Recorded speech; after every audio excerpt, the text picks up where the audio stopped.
Most guys spend their whole lives chasing something they can't quite define: love, happiness, validation. Usually from women. And for a while, it feels like they're on the right track.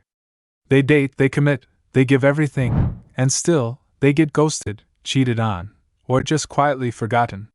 Why does this keep happening? But here's where it gets interesting.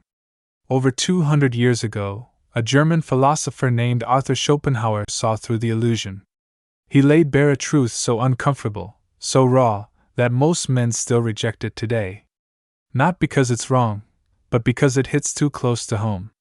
What Schopenhauer realized is that love isn't some magical, spiritual connection. It's not destiny. It's not soulmates. It's biology. A cold, calculated mechanism designed by nature to trick us into reproduction. When you meet a woman and feel that lightning bolt, that obsessive desire, that certainty that she's the one, your brain isn't making a soul connection. It's running a complex equation. Subconsciously scanning for fertility signals, good genes, and potential survival advantages. And women? They're doing the same thing, just with a different set of filters. Schopenhauer wrote, "Love is the ultimate goal of almost all human effort. It is more important than anything else in life." But he didn't mean it like a Hallmark card. He meant it as a biological trap. A chemical high designed to get us to reproduce. And once that job is done, the high wears off. The bond weakens. And the truth rushes in. Ask yourself this: how many men have destroyed their lives chasing a woman who walked away without a second thought? How many divorces explode the second the passion disappears? That's not bad luck. That's nature's programming. Women aren't picking partners based on fairness or loyalty. They're wired to seek out the highest value mate: status, security, genetics. Devotion alone means nothing if a man can't deliver these. Schopenhauer saw this long before Tinder. He observed that women aren't guided by reason, they're driven by instinct and emotion. And no, that's not misogyny. That's observation. Just look at dating apps. 80% of women compete for the top 20% of men. Or look at how divorce courts strip men of their assets after years of loyalty. Or history, how kings fell for mistresses who betrayed them. The details change. The biology doesn't. Most men believe love is fair. That if you're kind, loyal, and giving, you'll be rewarded. But Schopenhauer said it best. To be loved, one must not be just, but clever. Women don't fall for kindness. They fall for strength. Social, physical, psychological strength. That's why the nice guy always finishes last, not because he's bad, but because he's playing the wrong game. Ever noticed how the dynamic flips after a woman gets the man she wanted? At first, she's all in. But once she has him, the spark dims. That's what Schopenhauer called the tragedy of possession. The chase is exciting. The having? Not so much. Because nature doesn't care about lasting happiness, it cares about results. Reproduction. Survival. And once that mission's complete, it's on to the next. The problem isn't women. The problem is men not understanding women. The second you stop seeing love as a fairy tale and start seeing it as a biological negotiation, everything changes. Schopenhauer's message wasn't, hate women. It was, understand them. See clearly, and you stop getting played. You see, love is a negotiation. And when you come to the table weak, desperate, or unsure of your value, you lose. Every time. And it only gets darker from here. Because the truth is, modern men are getting crushed. Outplayed. Outmaneuvered. Not because they're lazy or stupid, but because they were never taught how the game really works. While modern society pushes ideals like equality and emotional openness, biology still plays by ancient rules. And guess what? They're not in your favor. Women hold the upper hand in today's dating world, not because they're evil, but because they were designed to be choosers. The selectors. Men have to build value. Women are born with it. Schopenhauer saw it clearly. Women are suited to being the nurses and teachers of our childhood by the very fact that they themselves are childish, frivolous, and short-sighted. Sounds harsh, but what he meant was evolutionary. Women live more in the moment because their survival, and their children's, depended on it. Today, that same nature plays out in a much more dangerous way. Women haven't just embraced their biological leverage, they've weaponized it. Attention is now a currency. And platforms like Instagram and TikTok have turned the average man into free labor, simps giving compliments, likes, and gifts, in return for nothing. These men are volunteering for their own exploitation. Schopenhauer saw it coming before social media was even a thought. He wrote that women are trained, biologically, to be incapable of unconditional love. Not because they're broken, but because their love is tied to utility. It's survival-based. A man is only loved as long as he's useful. And when he stops providing, the love dies. Not slowly. Instantly. Women are wired to seek the best deal, the best genes, the best provider.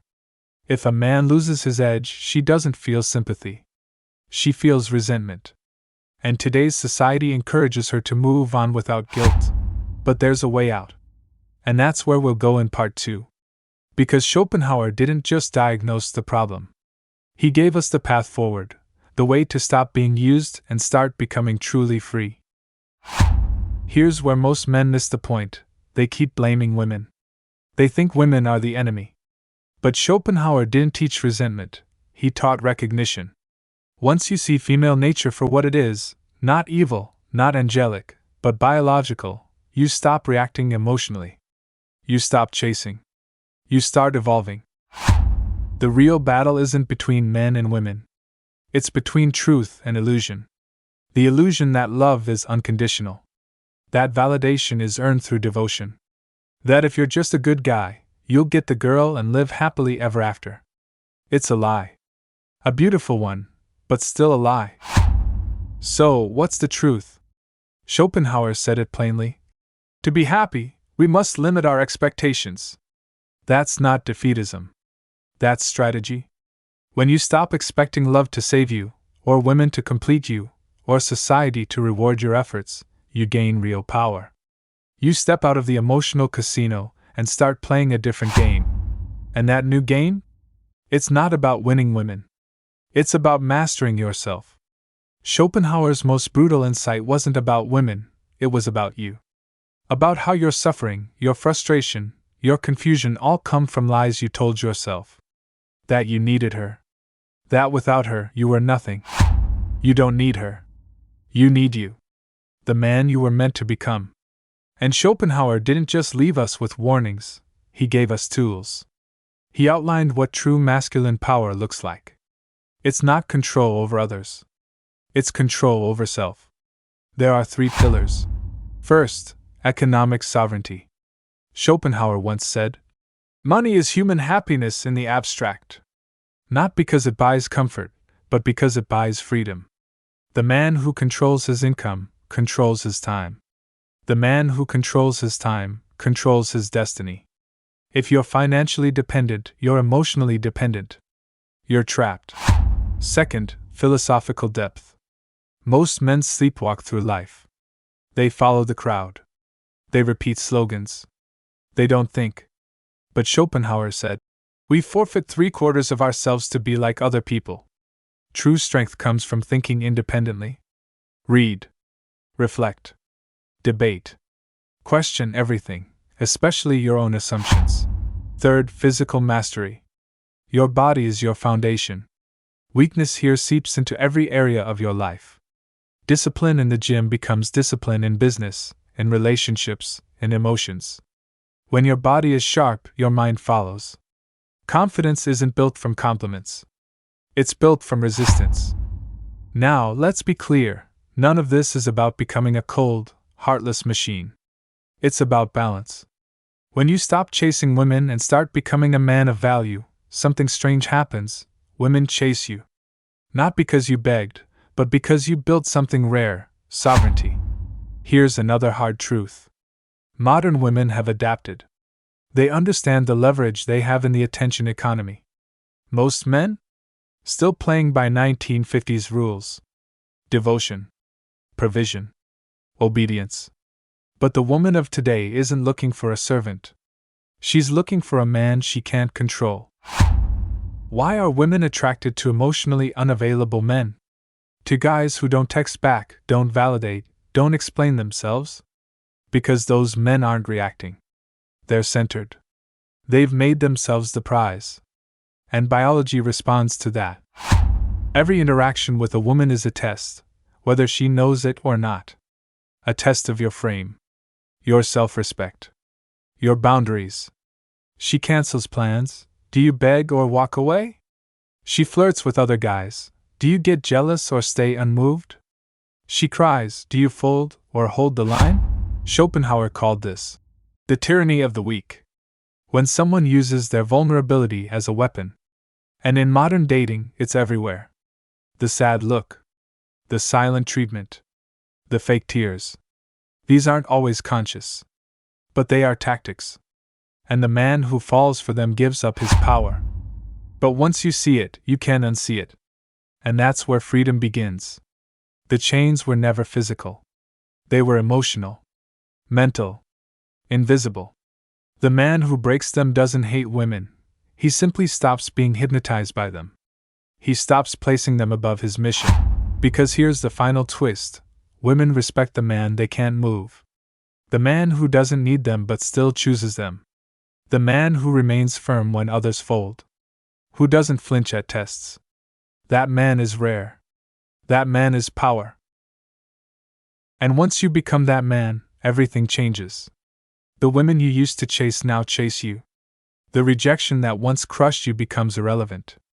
The pain becomes perspective. You no longer beg for love. You inspire it. You attract it. On your terms. The red pill isn't about bitterness. It's not about rage. It's about truth. The truth that love isn't magical, it's strategic. And that a man's value isn't inherited, it's built. The sooner you accept this, the sooner you stop suffering. Schopenhauer didn't give us comfort. He gave us clarity. The kind that hurts at first, but frees you in the end. He showed us that happiness isn't found in others. It's found in mastery, purpose, and unshakable self-respect. So here's the question. Will you keep chasing illusions, hoping one day the game changes?